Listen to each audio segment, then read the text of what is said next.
To all my students in Spec English 4, the Teaching of English in Elementary Grades class, good day. I am Dr. Jeneline de Lima Gegonia, your instructor for this course, and I welcome you all to our class. This course will emphasize English as a second language with main focus on language teaching methodologies to improve knowledge on the structure and fluency in the English language through listening, speaking, reading, writing, and viewing. At the end of this course, the students are expected to craft an original English big book constituting, focusing, and utilizing the 5 macro skills such as listening, speaking, reading, writing, and viewing, which can be employed in the teaching of English in the elementary grades. Specifically, in this term, students are expected to distinguish the vital roles of utilizing empirical approach to language teaching methodology. Module 1. An empirical approach to language teaching methodology. What are to be learned in this module? 3 things.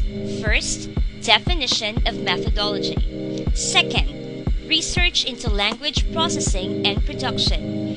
And third, exploring language classrooms. At the end of this module, you will explain methodology, elaborate the process and production of language, outline the requisite academic language to be learned and mastered in each lesson, and utilize language strategies that aid in comprehension. Teaching English in elementary is a pervasive phenomenon.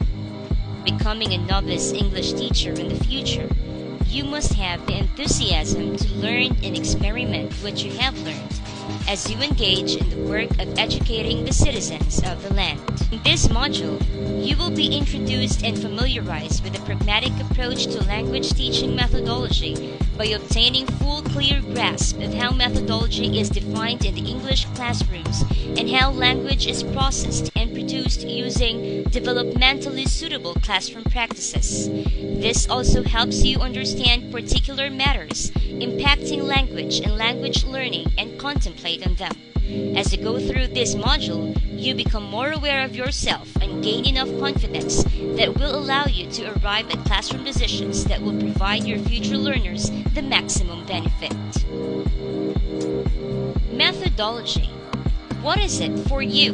In the Longman Dictionary of Applied Linguistics adapted by Noonan in 1991, in his book of Language Teaching Methodology, a textbook for teachers, language teaching methodology is defined as the study of the practices and procedures used in teaching and the principles and beliefs that underlie them.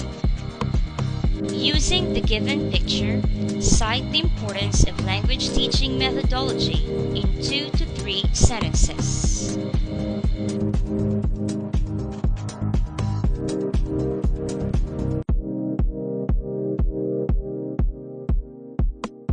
The establishment and increase of systems and teaching.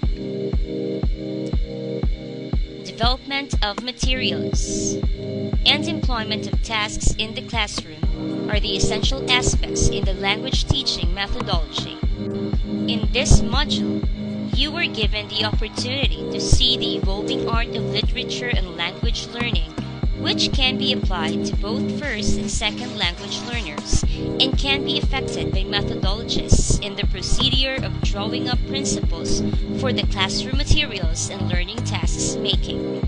What has been spoken about a certain subject and how this knowledge has been used in the development and expansion of teaching materials and classroom tasks are all efficient.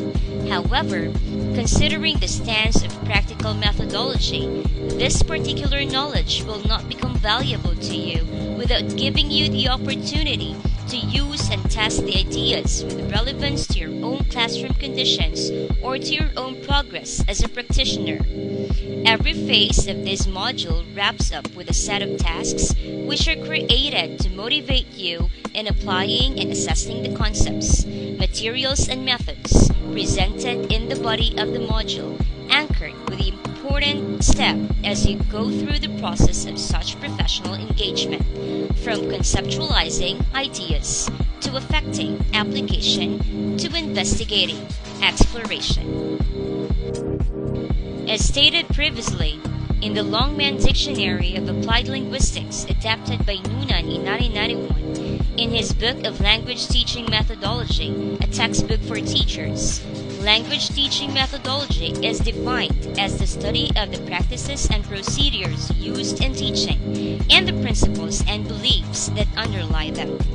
Furthermore, he elaborates that methodology of teaching language includes the study of the nature of language skills such as reading, writing, speaking, listening, viewing, and procedures of teaching them. It also studies the preparation of lesson plans, materials, and textbooks for teaching language skills. According to Noonan in 1991, in terms of language processing, it is now generally accepted that learners need access to both top-down as well as bottom-up processing strategies. Bottom-up processing strategies focus learners on the individual components of spoken and written messages, that is, the phonemes, graphemes, individual words and grammatical elements, which need to be comprehended in order to understand these messages. Top-down processing strategies, on the other hand, focus on learners on macro features of text such as the writer's or speaker's purpose, the topic of the message, the overall structure of the text, and so on. As adapted from Richards in 1990, he discusses that in comprehending spoken messages, it has been suggested that learners need the following bottom-up and top-down strategies. First, the bottom-up listening strategies, which involve the listener in scanning the input to identify familiar lexical items. These are segmenting the stream of speech into constituents. For example, recognizing that a book of mine consists of 4 words. A book of mine. Second, using phonological cues to identify the information focus in an utterance. For example, recognizing that minute in the sentence, I need a minute to cool down, is different from the minute in, she raised a minute point in the argument. Third, using grammatical cues to organize input into constituents. For example, recognizing that in the book which I lent you, the book and which I lent you are major constituents rather than the book which I and lent you. The top-down listening strategies, which involve the listener in assigning an interaction to part of a particular event, such as storytelling, joking, praying, complaining, assigning persons, places, and things to categories, inferring the sequence between events, and inferring missing details. The utilization of bottom-up processing strategies has become the center in the language classroom in the recent times. Nevertheless, the demand for a balance between both types of strategy has been considered and realized in the modern times. To arrange and merge these strategies in manners that facilitate learning is the utmost job challenging the curriculum maker, materials designer, and classroom teacher. Research into language processing and production. The language production. When you read something, you first need to detect the words and then to interpret them by determining context and meaning. This complex process involves many brain regions. Detecting text usually involves the following regions of the brain. Optic nerve. It is also called the second cranial nerve, located in the back of the eye, and other nerve bundles delivering signals from the eyes to the visual cortex, which is the primary cortical region at the back of the brain that receives, integrates, and processes visual information relayed from the retinas. If you are reading in Braille, you use the sensory cortex. Sensory cortex. It includes portions of the cerebral cortex, that wrinkly outer layer of the brain that processes and and make sense out of information gathered by our five senses, such as vision, audition or sound, olfaction or smell, gustation or taste, and somatosensation or touch, towards the top of the brain. If you listen to someone else reading, then you use the auditory cortex. Auditory cortex.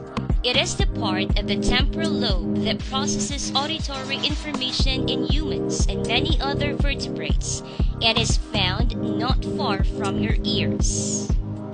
A system of regions towards the back and middle of your brain help you interpret the text. These include angular gyrus.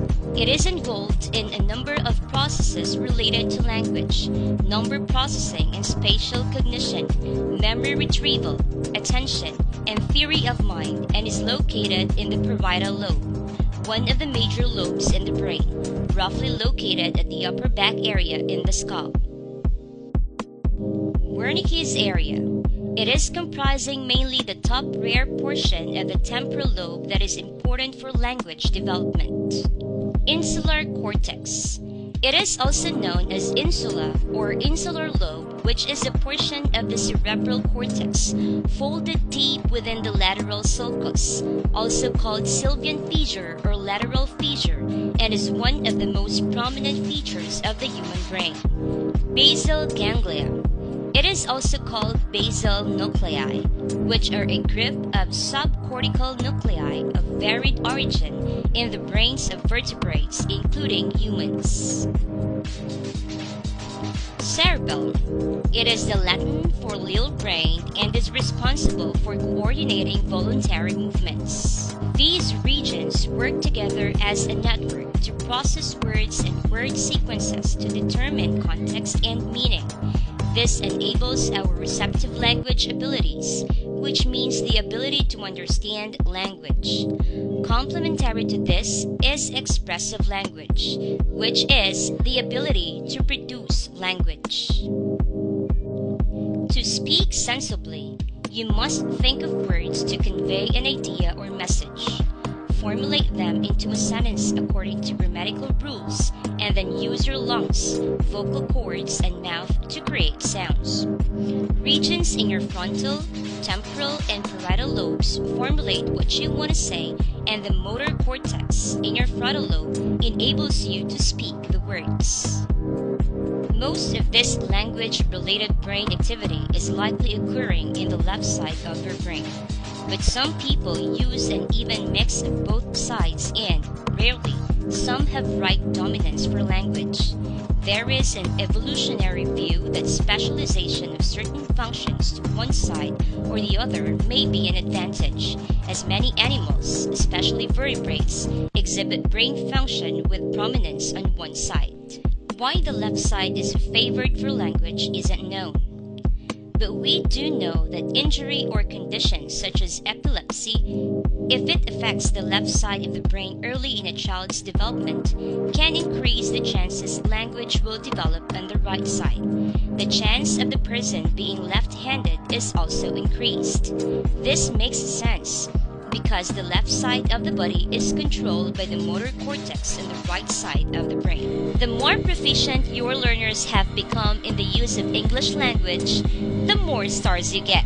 However, teaching in the English language classroom can be a tricky thing to do. Some attributes that matter in a language classroom are the following. You, as a future educator, recognize each learner as a different individual that has individual strengths, weaknesses, and needs. The classroom should be free from stress and offer a relaxing environment. Student involvement is evident. As a language teacher, you are expected to be dynamic, responsive, and spontaneous. Good language classroom get learners involved by relating them to your own life experiences and making the class fun with attention-grabbing activities. You welcome educational games and laughter as part of the learning process. You establish an encouraging environment that motivates learners to practice structures or vocabulary they have just learned without worrying about their mistakes and providing them constructive corrections. Yet, the fundamental elements in obtaining the best language teaching are: it is collaborative in nature. A remarkable language classroom represents an environment where collaboration is practiced and valued. This enables the learners to communicate with each other, thus honing the fluency, enhancing vocabulary, and in due course, beginning to get accustomed of the use of language, wherein the language starts coming naturally to them. Communicative. It emphasizes communication. Confronted with a lot of communication among students and teachers, there are many institutions that encourage the native educators for the language lessons so that they cannot solely teach students the language, but help them to understand and appreciate the culture, history, and significance of that very language as well. It fosters engaging activities as integral part of the curriculum. Teaching language and achieving proficiency at the same time might be a lot to take in. It needs a lot of patience, which can be burdensome for some students. So the way to help them learn with minimum stress is to sustain their engagement in activities. Diverse. Diversity in the classroom is given a significant importance. Ideal teachers treat diversity in their classrooms as a positive rather than a negative influence. Scaffolded. Use of scaffolds are evident to help students acquire and learn new information. Scaffolds, such as establishing connection between newly registered information to prior knowledge, giving out preparatory activities in academic vocabulary, using visual materials to carry out content learning, and modeling think-alouds, support students in learning the materials adhered to content area. This time, we'll see how far you have learned. Explore all concepts that you learned from the lessons. Develop and complete the cluster map below by associating words relating to the given words that are central to the lessons. Create a summary of your learning in 3 to 4 sentences using the chunks of ideas in your cluster map. Write your summary on a separate sheet of paper. Let's do the knowledge building exercise in forms of definition or enumeration or explanation writing. Give and explain the definition and inclusions of methodology as stated in the Longman Dictionary of Applied Linguistics and adapted by Noonan in 1991. Write your answer on a separate sheet of paper. Let's exercise your critical thinking skills through 3 summaries activity. In a 3-paragraph summary, discuss the process and production of language in your own words, elaborating only the most important parts of the lesson. Write your answer on a separate sheet of paper. Let's create! Read the story, The Boy Who Cried Wolf. Create an outline of the main points or ideas of the story using the story grammar provided. The Boy Who Cried Wolf. Once upon a time, there was a shepherd boy who used to take his flock of sheep to the hill to graze on the fresh green grass. Sitting there, he had nothing to do the whole day. One day, an idea struck him. To overcome his boredom, he cried out, "Wolf! Wolf!" All the men came running with their sticks, and to their dismay, found no wolf. The boy laughed. Again, after a few days, he cried out, "Wolf! Wolf!"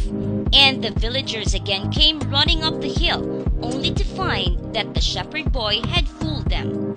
He laughed and laughed, saying that he had succeeded in fooling them again. However, this time the villagers were very angry, and they told him that the next time he cries out for help, they would not come. Again, after a few days, he cried out, "Wolf! Wolf!" And the villagers again came running up the hill, only to find that the shepherd boy had fooled them. He laughed and laughed, saying that he had succeeded in fooling them again. However, this time, the villagers were very angry, and they told him that the next time he cries out for help, they would not come. Now work on your story grammar. Good luck!